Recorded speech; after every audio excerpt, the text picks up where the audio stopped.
마태복음은 5가지의 그 예수님의 가르침의 모음집이다 이렇게 말할 수 있습니다. 사이사이에 예수님의 어떤 행적들이 이렇게 있지만 그 행적들 사이에 예수님의 가르침을 이렇게 묶음으로 모아가지고 5개를 이 마태복음 1장부터 28장 사이에 배열을 합니다. 그 가운데서 첫 번째 예수님의 가르침을 모아놓은 부분이 바로 이 산상수훈의 내용입니다. 마태복음 5장부터 이 7장의 내용인데요. 산상수훈이라고 하는 이 말은 한자말로 산 위에서 베푸신 가르침 혹은 교훈, 그것을 뜻하는 말입니다. 마태복음 우리가 5장 1절 말씀을 읽었는데요. 1절 한번 다시 본문을 보시면 예수께서 무리를 보시고 산에 올라가 앉으셨다 이렇게 해서 쭉 5장 2절부터 쭉 소개가 되죠. 자, 조금 넘기셔가지고 한번 8장으로 한번 가봅니다. 8장 1절 말씀 한번 보시면은 어떻게 표현되냐면 8장 1절에 예수께서 산에서 내려오시니 수많은 무리가 따르니라. 예수님이 산에 오르셔서 앉으셨다. 8장 1절에서는 예수님이 산에서 내려오셨다. 그래서 5장 1절 이하로부터 이 7장 마지막 절까지 산 위에서 예수님께서 가르치신 그런 교훈들이로구나 하는 것을 우리가 알게 됩니다. 자, 이 산상수훈이 마태복음에서 어느 정도의 위치를 가지고 있는가 한번 생각해 보는 게 아마 도움이 될 것 같아요. 가까운 그런 문맥을 좀 살펴보면 이 산상수훈의 자리가 어떠한지를 좀 알 수 있겠는데요.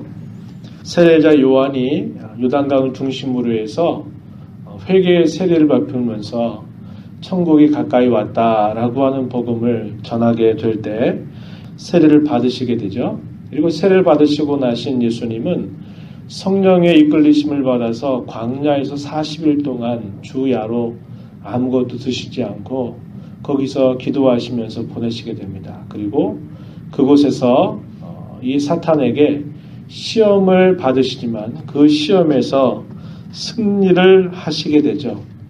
이때부터 예수님께서 공적인 생애를 시작하십니다. 그러면서 예수님이 가장 먼저 하셨던 그 말씀의 내용이 그에 앞서서 세례자 요한이 선포했던 것과 똑같은 메시지입니다. 회개하라. 천국이 가까이 왔다라고 하시는 그 말씀을 선포하시면서 예수님께서 공적인 약 3년에 가까운 시간들을 이렇게 사시게 됩니다.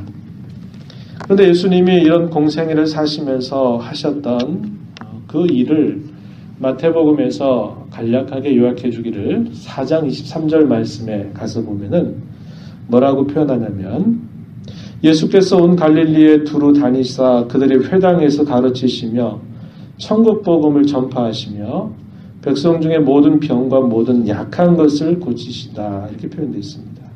자, 회당을 중심으로 가르치셨다. 천국 복음을 전파하셨다.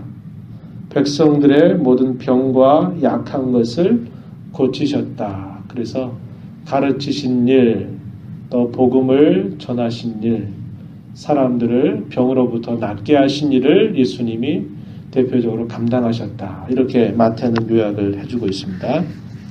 예수님이 이러한 일들을 하시게 되면서 자, 그 예수님이 하시는 이러한 일에 대한 소문이 온 지역에 두루 퍼지게 되면서 자, 주변에 있는 지역들뿐만 아니라 비교적 멀리 있는 지역에서도 이 예수님에 관한 소식을 듣고 소문을 듣고 사람들이 예수님 앞에 많이 나오게 되는 그런 상황이었다는 겁니다. 그래서 오늘 우리가 읽은 이 본문 5장의 산상수훈을 시작하는 과정에서도 보면은 자, 4장 25절 마지막 절에서는 수많은 무리가 따르니라 이렇게 표현했고 5장 1절에서 예수께서 무리를 보셨다. 산에 올라가 앉으셨더니 제자들이 나왔다. 제자들만 있었던 자리는 아니라는 겁니다. 물론 예수님은 이런 공적인 이런 3가지 중심적인 일들을 하시기 전에 먼저 제자들을 먼저 부르시죠. 그 제자들 부르신 사건이 역시 4장 18절부터 22절까지 표현되어 있습니다. 물론 여기에 12명의 제자가 다 표현되어 있는 것은 아니지만 제자들을 부르시고 나서 예수님은 이 세 가지의 방면으로 사역을, 공적인 사역, 공생의 사역을 감당하시게 되는 겁니다. 수많은 무리들이 많이 따라오게 되었다라는 것을 말해주는데, 구약 성경에 있어서 큰 주제라고 말할 수 있는 것은 이런 주제죠. 하나님께서 자기 백성들을 불러내셔서 하나님은 친히 그들의 하나님이 되시고 그들은 하나님의 백성이 되는 것, 이게 구약 성경에서 보여주는 아주 큰 주제입니다. 하나님이 이스라엘 사람들에게 이스라엘의 하나님이 되신다. 또 이스라엘 백성들이 하나님의 백성이 된다라고 하는 것은 구약 성경에 있어서 아주 중요한 주제가 됩니다.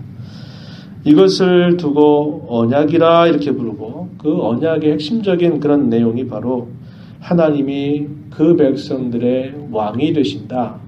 그들은 하나님의 백성이 된다라고 하는 그런 내용입니다. 그래서 이스라엘 백성들을 하나님이 부르셨을 때 하나님이 늘 그들에게 원하셨던 게 뭐냐면, 세상의 만민들 가운데서 이스라엘 백성들을 건져내셔서 그들이 하나님의 백성이라고 하는 것을 잘 드러내는 것을 하나님은 기대하셨다는 겁니다. 어떻게 그렇게 하라고 하시냐면 그 방법과 길을 주셨는데, 그게 뭘까요? 그게 바로 하나님께서 그들에게 하나님의 말씀을 그들에게 주셔서 그 말씀을 따라 살아가는 일을 통해 그들이 하나님의 백성이 됨을 그들이 삶 속에서 잘 드러내기를 하나님이 원하셨다는 겁니다. 레위기 18장 1절로부터 4절 말씀을 제가 읽어드리면, 여호와께서 모세에게 말씀하여 이르시되 너는 이스라엘 자손에게 말하여 이르라. 나는 너희 여호와 너희의 하나님이니라. 너희는 너희가 거주하던 애굽 땅의 풍속을 따르지 말며 내가 너희를 인도할 가나안 땅의 풍속과 규례도 행하지 말고 너희는 내 법도를 따르며 내 규례를 지켜 그대로 행하라. 나는 너희 하나님 여호와이니라. 레위기의 중심적인 주제는 거룩이라고 하는 겁니다. 구별하셨다는 거죠. 그것을 가르쳐 주는데 하나님께서 말씀하시는 거예요. 이스라엘 백성들이 애굽 나라에서 약 400여 년이라고 하는 시간 동안 종살이를 하잖아요. 과거를 돌아봤을 때 애굽 나라에서 익숙해 있었던 그들의 애굽의 문화나 종교, 그것을 따르지 말아라. 그렇게 말씀하는 거고, 그 백성들이 이제 이 레위기의 말씀을 받고 있는 때는 어디냐면 시내산에 있을 때입니다. 시내산에 있을 때 이 말씀을 받는데 그들이 장차 어디로 갑니까? 애굽에서 건져냄을 받아서 어디로 가는 거죠? 약속의 땅 가나안으로 가는 거잖아요. 그래서 가나안 땅이 그들의 여정의 최종적인 목적지입니다. 그 목적지에 가서도 그 가나안에 뭐를 따르지 말라고요? 풍속과 규례를 따르지 말아라 그랬습니다. 대신 뭐 하라는 거예요? 내 법도, 하나님의 법도를 따르고 내 규례, 하나님의 규례를 지켜서 그대로 행하라는 겁니다. 이것은 구약 성경에 있어서 끊임없이 하나님이 이스라엘 백성들에게 원하신 겁니다. 내가 너희의 하나님이 됐다. 이 말은 내가 너희의 죄를 다 용서했다. 너희를 종살이에서 다 건져냈다. 내가 너희를 구원해냈다. 그러니 너희는 나의 백성됨을 너희가 살면서 드러내라는 거예요.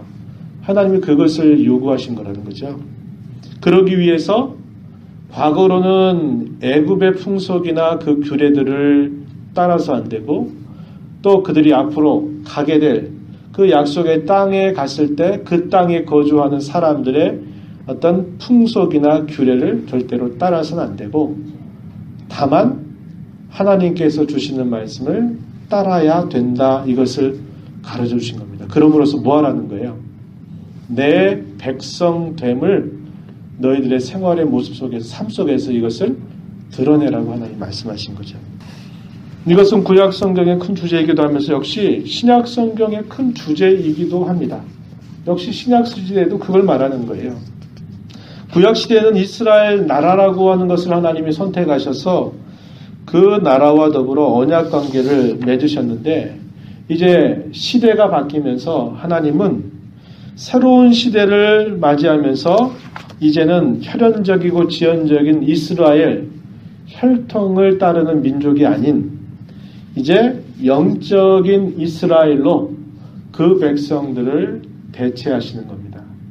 그러니까 신약시대에 오게 되면 구약시대는 잘하는 것처럼 이스라엘하고 나라를 중심으로 해서 역사를 하나님 이끌어 오시는데 신약시대에 오게 되면 하나님께서 어떻게 하시냐면 이스라엘 민족이라고 하는 민족적인 아니면 혈연적인 혈통적인 것에 매여 있는 게 아니라 이런 민족과 혈통, 문화, 언어 이런 것들을 다 뛰어넘어서 이제는 진정한 이스라엘 혹은 영적인 이스라엘로 그 하나님의 백성들이 대체가 되는 변화가 있다는 겁니다.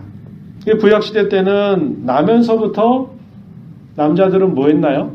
난 지 8일이 되면 할례를 받게 해서 너희는 유대인이고 너희는 이스라엘 백성이다 라는 것을 거의 태생적으로 태어나면서부터 자신들은 하나님의 백성이다 라는 것에 대한 정체성을 갖게 됐는데 이 신약시대에 와서는 그렇지 않다는 거예요.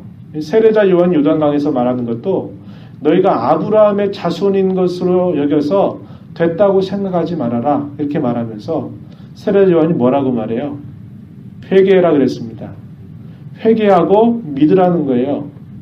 회개합당한 열매를 맺지 않으면 아무리 아브라함의 자손이라도 태생적으로 아무리 할례를 받았던 사람이라도 하나님 나라에 들어갈 수 없다. 이렇게 말하는 겁니다. 이 신약 시대에 접어들어서는 믿음과 회개를 통해서 그들이 하나님의 백성이 되는 거예요. 자동적으로 구약 시대 때는 태생적으로 이스라엘 백성들이 된 부분이었다면 이 신약 시대에 와서는 그들이 자신들의 혈연이나 민족성을 떠나서 누구든지 자기의 죄를 회개하고 믿는 그 믿음을 통해서 천국의 백성이 된다. 이렇게 가르치는 겁니다. 예수님께서는 가장 먼저 오셔서 아까 하신 일이 뭐라 그랬어요? 천국을 선포하셨죠. 천국.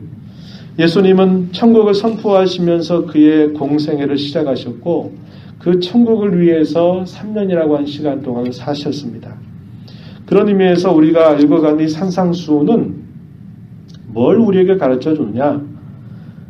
회개와 그 나라에 속한 의가 무엇인가를 묘사해 주는 내용들이라는 겁니다. 영적인 이스라엘 백성들은 이 산상수훈의 가르침을 통해서 자신이 하나님의 백성됨을 확인하고 드러내야만 했습니다. 한마디로 산상수훈은 하나님 나라의 왕으로서 선언하신 거룩한 주님의 선언이기 때문에 주님을 왕으로 모시고 사는 성도들의 신앙의 태도 또 그들의 신앙의 질 이것이 무엇인가를 잘 드러내고 보여주고 있다라는 겁니다. 이게 산상수훈이라고 하는 거예요. 예수님께서는 이 산상수훈을 통해서 천국의 백성이 된 사람들은 이방인과 달라야 된다 이렇게 말씀했어요. 또 한편으로는 누구와도 달라야 되느냐라고 말 때 유대인들과 달라야 된다 이렇게 말하는 거예요. 이방인은 누굽니까? 비유대인들을 두고 이방인이라 그러죠. 이스라엘 사람들이 아닌 사람들을 그냥 편의상 이방인이라고 이렇게 부릅니다. 유대인들은 이스라엘 백성들을 지칭하는 표현이잖아요. 근데 예수님은 천국은 말이야. 천국에 사는 사람들은 천국의 백성이 되는 사람들은 이방인과도 달라야 되고 유대인들과도 달라야 된다. 이렇게 예수님 말씀하시는 거예요. 그래서 예수님은 이 산상수훈을 통해서 너희는 이방인처럼 살아서 당연히 안 되고 유대인처럼 살아서도 안 된다고 예수님 말씀하시는 거예요. 자, 예수님은 이 내용을 좀 더 이야기해드리면 산상수훈은 천국 백성들이 이방인의 삶을 거절해야 된다라는 것을 가르쳐 주는데 예를 들면 우리가 앞으로 살펴가게 될 건데요. 예를 들면 이방인들도 자기가 사랑하는 사람을 사랑하는 거 당연히 하겠죠. 이방인들이 서로를 사랑하고 위하는 정도 그런 정도의 모습을 뛰어넘어서 이방인들이 원수까지 사랑합니까? 원수 사랑 안 하잖아요. 그러나 예수님은 너희는 원수까지라도 사랑해야 된다라고 말하는 겁니다. 이것은 이방인과 전혀 다른 어떤 삶을 예수님께서 요구하고 계신 거거든요. 또한 이방 종교의 풍습은 뭐냐면 이방 종교들도 기도하잖아요. 기도 열심히 합니다. 시간적으로 많이 합니다. 굉장히 정성을 들여서 합니다. 그런데 이 이방인들의 기도하는 그 풍습은 뭐였냐면 중원부원한다 그랬어요. 그들이 이방 종교에서 그들이 기도하는 가장 중요한 자세는 뭐냐면 많이 해야 된다는 거예요. 많이 하고 거기에 온갖 정성을 들여야 된다는 거예요. 그래서 자신이 섬기는 그 신을 감동시키면 그 신이 그들이 원하는 게 무엇인지 들어준다라고 가르치는 겁니다. 이게 이방 종교예요. 여기서 흔히 알 수 있는 말이 뭐예요? 지성이면 감천이다 하는 말이 나오잖아요. 우리가 정성과 공을 많이 들이면 우리에게 응답한다, 들어주신다라는 겁니다. 이방 종교가 갖고 있는 기본적인 특성이 바로 거기에 있는 거예요. 그래서 그들은 많이 해야 된다 그래요. 근데 우리도 되게 어떻게 생각합니까? 기도의 분량을 채우세요 얘기하잖아요. 그 말 잘 생각해 봐야 돼요. 기도의 분량이 있습니까? 어느 정도여야 분량이 차는 겁니까?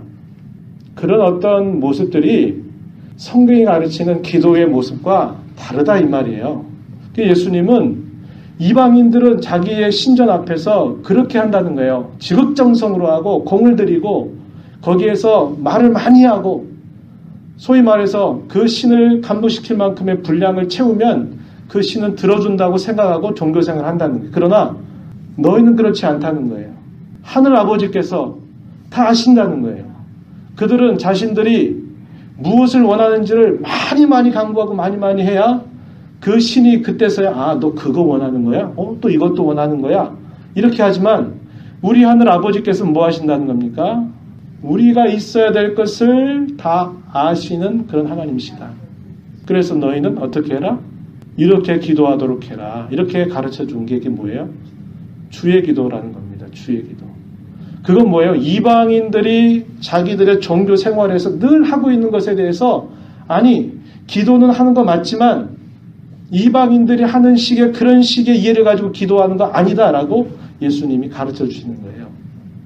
근데 오늘날 우리도 기도에 대해서 저희가 지난 오랜 시간 동안 그 이야기를 나누어 보았지만 우리도 대부분이 그런 것이 어떤 면에서 이게 우리가 본을 받아야 되는지 어떤 면에서 이것을 본받지 말아야 되는지에 대한 분별력이 없어요. 그래서 되게 우리 옛날에 어떤 우리 조상들이 했던 그런 신앙적인 자세, 그런 어떤 자세를 그냥 거기다 기독교라고 하는 이름만 바꿔가지고 그렇게 해야 된다고 생각하는 거예요.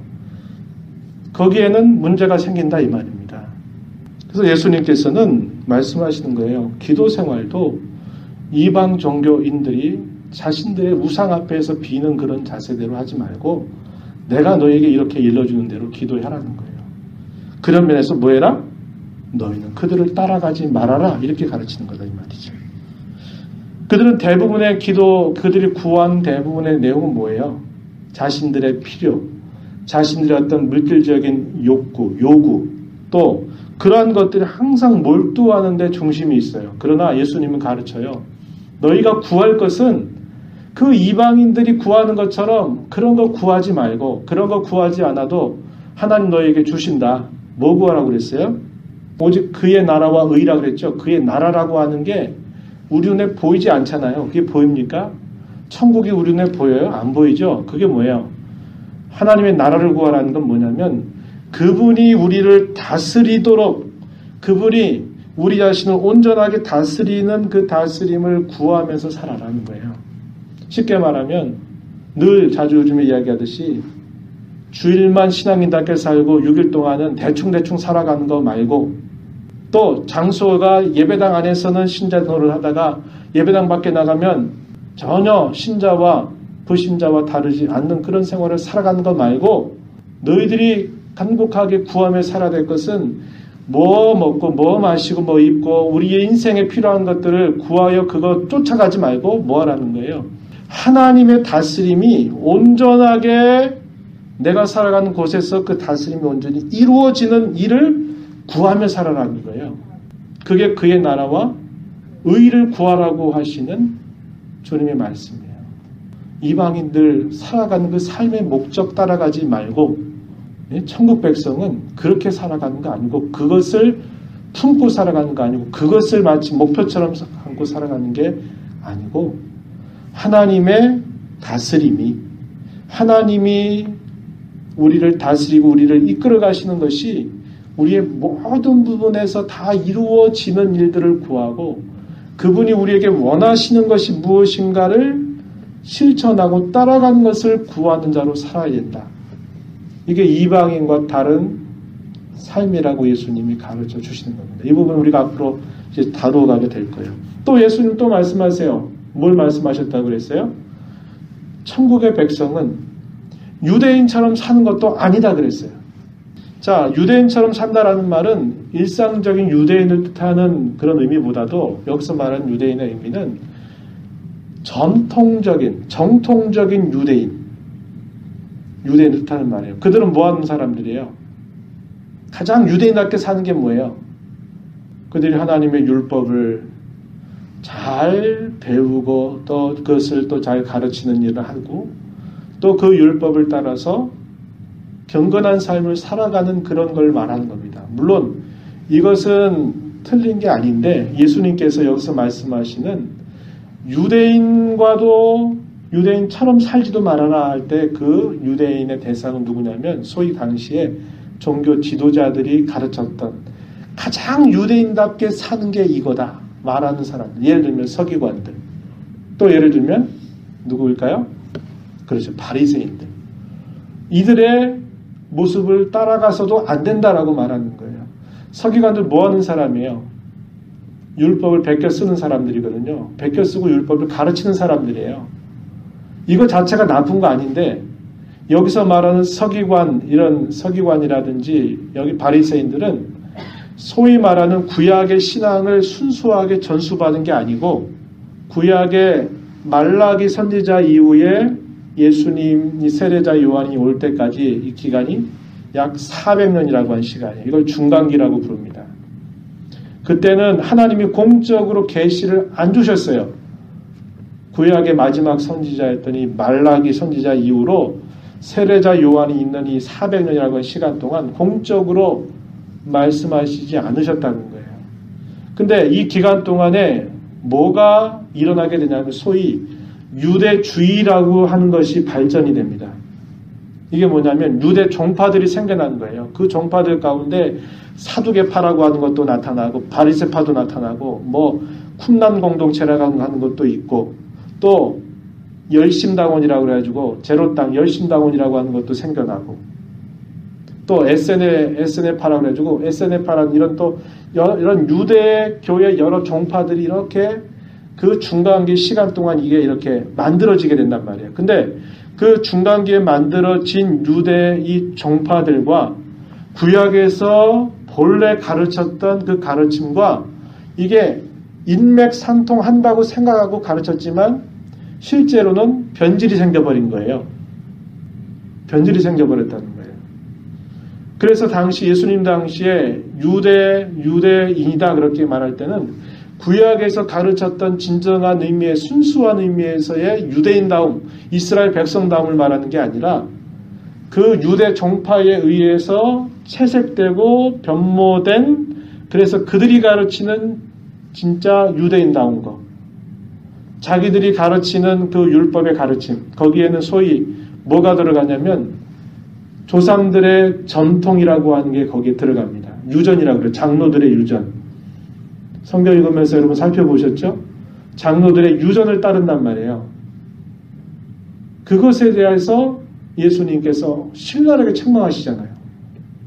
너희가 율법을 가르친다고 말하면서 너희가 하나님 말씀보다도 너희들의 유전을 지키고 있다라고 말하면서 예수님이 책망하시잖아요. 그래서 여기서 말하고 있는 그 유대인들의 모습은 실제로는 성경이 말하는 진정한 이스라엘 백성다움이 아닌 중간기에 만들어진 유대 종파들에 의해서 새롭게 만들어진 상이에요. 이상적인 상.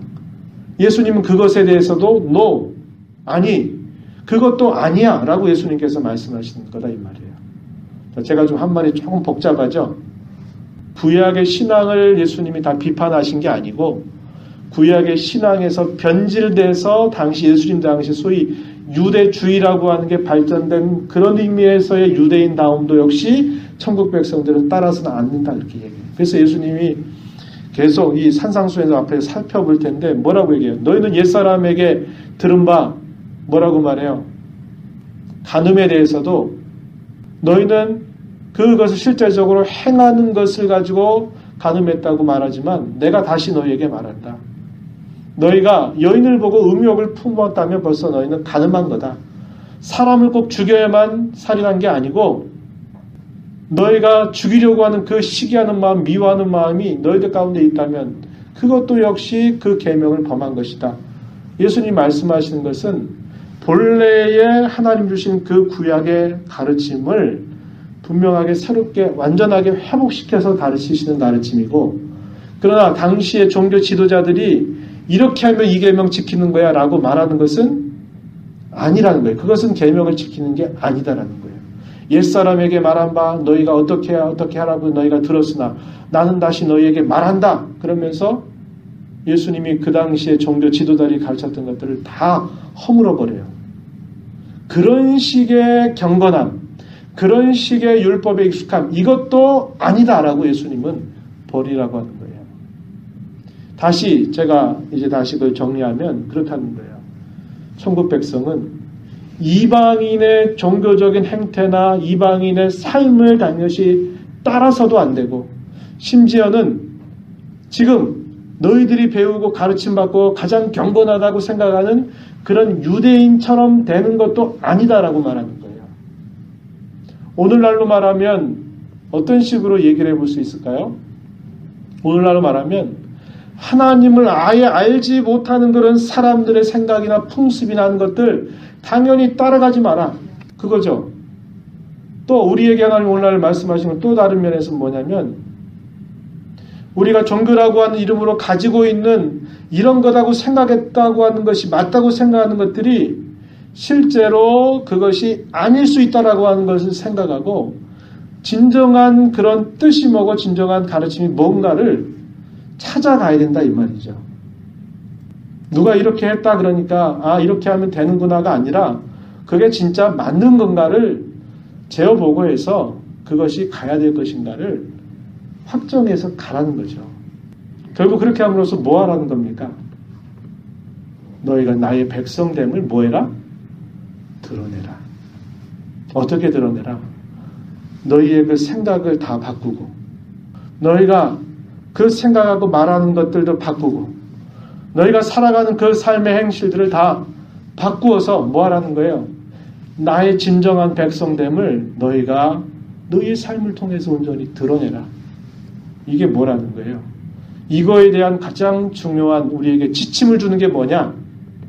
산상수훈이 된다 이 말이에요. 이 계명을 우리가 온전하게 다 지킬 수도 없고 그렇다고 전혀 못 지키는 것도 아니에요. 이 계명을 지킬 수 있는 중요한 자격은 뭐냐면 거듭난 것입니다. 다시 말하면 그가 하나님의 백성이 된 그 사실이 있는 거예요. 이것은 믿지 않는 사람들이 아 예수의 그 가르침 참 좋은 가르침이지 해서 야 그 산상순이라고 하는 거 야 참 그 좋은 가르침이야. 그렇게만 살 수 있다면 얼마나 좋아. 이런 것도 아니고 전혀 예수님을 인격적으로 알지 못하는 그런 사람들이 그냥 좋은 윤리라고 말하는 그런 것도 아니고 오직 그분을 인격적으로 만나서 거듭난 사람이 행해야 되고 행할 수 있는 그러한 가르침으로 주신 거다는 겁니다. 우리 흔히 어떤 말 합니까? 너 사람 노릇 좀 하면서 살아라? 이렇게 가끔 말할 때가 있어요. 이게 무슨 뜻이에요? 그가 노력해서 사람이 된 건가요? 아니잖아요. 여러분이 어찌 사람이 되셨어요? 어떻게 보니까 사람이 됐네요. 사람이네요. 그러니까 뭐라 그래요? 사람 노릇 좀 하면서 살아라. 이렇게 말하죠. 왜? 너 사람이니까 사람 노릇 하면서 살아라. 이렇게 말하는 거예요. 마찬가지입니다. 하나님께서 그러니까 천국의 백성이 된 것, 우리 실력으로 된 거 아니고, 우리 노력으로 우리가 따낸 거 아니에요. 그건 다 뭐예요? 주어진 겁니다. 마치 당신이 왜 사람이 됐어요? 원숭이가 아니고. 왜 사람이 됐을 말하면, 나 사람 되려고 말이야. 내가 얼마나 노력하고 했는지 몰라. 그랬더니 사람이 됐네? 윤혜섭입니까? 아니잖아요. 태어나서 보니까 사람이거든요. 그러니까 사람 노릇하며 사는 거거든요. 하나님의 은혜로 내가 천국 백성이 된 거예요. 내가 되려고 나는 모든 걸 다 노력해서 내 힘으로 이렇게 됐다고 생각하는 사람이 있습니까? 이건 구원이 갖는 그 성격을 모르는 사람의 어리석은 말에 지나지 않아요. 천국이 백성되는 것은 물론 회개하라고 믿으라고 얘기하지만 그것은 하나의 틀이지, 그가 회개해서 믿어서 진짜 천국 백성이 되는 것은 주어진 선물이에요. 선물. 예수님이 말씀하신 게 뭐냐면 너희가 그렇게 됐으니까 뭐 하라는 거예요? 그렇게 살아라는 거예요. 그렇게 된 자처럼 살아라는 거예요. 그게 뭐냐면 이 산상수훈이라고 하는 겁니다. 너 사람 노릇하면서 살아. 그 말은 말을 바꾸면 너 하나님 백성답게 살아. 그 말이에요. 그럼 어떻게 하나님 백성답게 사느냐 했을 때 그거에 대한 하나의 좋은 기준을 우리에게 가르쳐 주신 게 뭐냐면 바로 이 산상수훈이라고 하는 겁니다. 그래서 이런 내용들이 우리가 이제 기본적으로 생각하는 부분이 되는 것이고요. 오늘 본문에서는 뭐라고 그랬어요? 무리를 보셨다고 그랬어요. 무리를 보셨는데 전에도 그 말씀을 좀 읽어드렸는데요. 자, 요한복음 2장 23절로부터 25절 말씀을 잠깐 다시 한번 여러분들에게 소개해드리면요. 예수님께서 이런 모습을 표현해주고 있어요. 무리를 보셨을 때 예수님의 마음이 어떠하셨을까? 오늘 5장 1절에 보니까 예수께서 무리를 보시고 산에 올라가 앉으셨다 그랬는데, 무리를 보셨다 그럴 때 예수님은 이런 마음으로 사람들을 쳐다보십니다. 요한복음 2장 23절 25절에 6월절에 예수께서 예루살렘에 계시니 많은 사람이 그의 행하시는 표적을 보고 그의 이름을 믿었으나 예수는 그의 몸을 그들에게 의탁하지 아니하셨으니 이는 친히 모든 사람을 아시며 또 사람에 대하여 누구의 증언도 받으실 필요가 없었으니 이는 그가 친히 사람의 속에 있는 것을 아셨음이니라. 예수님은 자신의 몸을 사람들에게 의탁하지 아니하셨대요. 왜요? 했더니 사람을 아신대요. 그는 그 사람이 이름을 안다. 그 사람이 어느 지역의 사람인 줄 안다. 그 사람이 몇 세인지 안다. 이런 거 말하는 뜻이 아니에요. 뭐냐면 사람 그 자체를 아신다 이 말이에요. 그 말이고 또 뭐라고 말씀하셨냐면 사람에 대해서 배우실 필요가 없대요. 아유 저 사람은 이런 존재야. 들으실 필요가 없대요. 왜? 예수님은 사람의 속에 있는 것을 아시기 때문이라고 했어요. 뭘 안다는 거예요? 죄로 인해서 곤비한 상태에 있고 비참한 상태에 있고 자기가 어디에서 와서 어디로 가고 있는지도 모르고 살고 있는 그런 영적인 무지몽매한 상태에 있고 안다 해도 행할 능력이 없는 무능한 인간의 그 처참한 상태, 사람들은 다 양파 껍질처럼 그것을 가려서 안 그런 것처럼 아무리 포장한다고 해도 주님은 그 양파 껍질을 그것을 다 꿰뚫고 들어가서 사람 마음속에 그 부패하고 더러운 심성을 갖고 있고 무능하고 어떻게 해도 스스로 바꿀 수 없는 그런 가련하고 공고한 상태에 있는 인생을 아시기 때문에 예수님은 의탁하지 아니하셨다. 이렇게 말합니다. 그래서 무리를 보셨다라고 할 때 예수님은 우리는 저 사람 굉장히 멋진 옷 입었네. 저 사람은 좀 잘 사는 모양이지. 저 사람 새끼 다 먹고 살겠지. 저 사람은 외모가 뛰어나네. 사람들은 이거 보잖아요. 근데 예수님은 무리를 볼 때 뭘 봐요? 죄로 인해서 자기가 그 죄 가운데서 깊은 병이 들었음에도 불구하고 병든 상태가 어느 정도인지도 알지 못하고 분간하지 못하고 그야말로 영적인 어둠 가운데 있는 그들의 그 실상을 예수님은 보신다 이 말이죠. 그래서 그들을 불쌍히 여기신다는 거예요. 산에 올라가 앉으셨다라는 이 표현은요. 구약의 이스라엘 백성들 가운데 율법을 가르치는 랍비들이 그 율법을 가르칠 때 다 이렇게 마치 딱 어느 자리에 딱 앉아서 그 율법을 가르치기 시작하는 그런 모습을 떠올리게 하는 표현이에요. 아마 이런 뜻을 우리가 생각해 볼 수 있는 겁니다. 그 옛날에 이스라엘 백성들을 하나님이 건져내셔서 이스라엘 백성들을 시내산에 두시고 그 시내산에서 누구를 그 시내산 꼭대기로 오르게 하셔요? 모세를 오르게 하시죠. 40주야를 거기에 있으면서 그 모세가 하나님께로부터 율법을 받잖아요. 그 받아온 율법을 이제 시내산 아래에서 기다리고 있는 이스라엘 백성들에게 내려온단 말이에요. 뭐 하려고? 그 율법을 이제 전달하려고. 마치 그런 광경을 떠올리는 듯한 이런 인상이다 이 말입니다. 그래서 후대에 예수님이 이 산상수훈을 가르쳤던 이 산을 두고 뭐라고 부르냐면 팔복산이다 이렇게 부릅니다. 팔복산. 팔복이라는 게 뭐예요? 우리가 이제 다음 주부터 하나씩 살펴가게 될 소위 말하는 8가지의 복에 대한 것을 예수님이 가르친 곳이다. 그래서 이것을 두고 팔복산이라고 불러요. 이것은 마치 옛날에 이스라엘 백성들이 시내산에서 하나님이 모세에게 주신 그 율법을 받아서 그 율법을 통해서 이게 우리가 살아야 할 삶의 규칙이고 규범이구나 하는 것을 받는 것과 똑같은 그런 비슷한 어떤 사실들을 우리에게 연상시킨다 이 말입니다.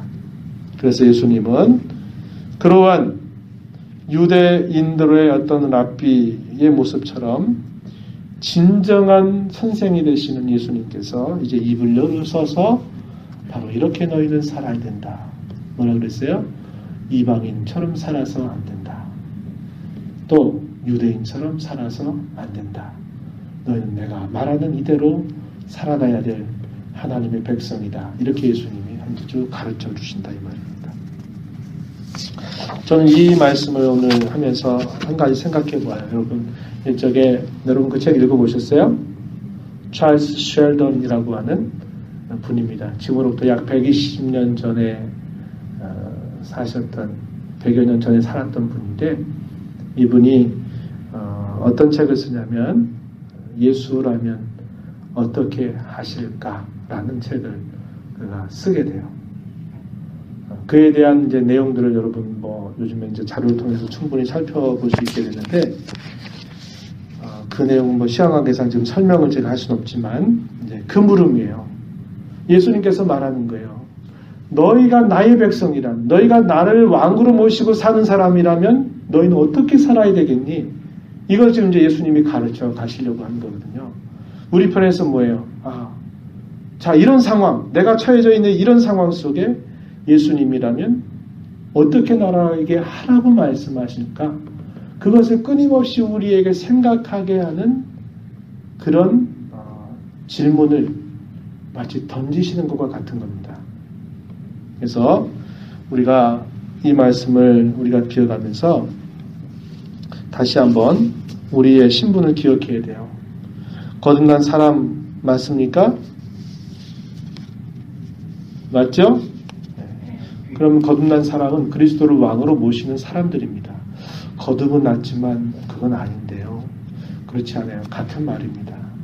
같은 말이에요. 그렇다면 우리는 믿지 않는 사람들과 달라야 되고요. 다른 세상의 종교인들과도 우리는 다르게 살아야 돼요. 그러기 위해서는 우리에게 하시는 그 예수님의 말씀을 들어야 된다 이 말이에요.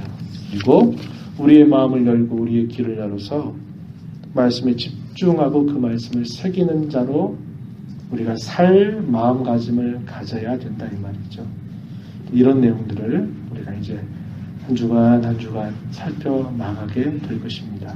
그래서 우리 자신이 누구인가를 기억하고 우리가 어떻게 내가 주님 앞에 내 남은 생애를 내 남은 육체의 때를 어떻게 살아가야 될 것인가를 이 말씀을 통해서 점검하고 또 다시 우리의 마음을 추스리고 하나님을 진정한 우리 왕으로 모시고 살면서 우리의 삶의 자체 속에 하나님의 자녀다움, 하나님의 백성다움 이것을 우리의 생각과 말과 행실로 잘 드러내면서 살아가는 귀한 은혜가 우리 모두에게 있기를 진심으로 축복합니다.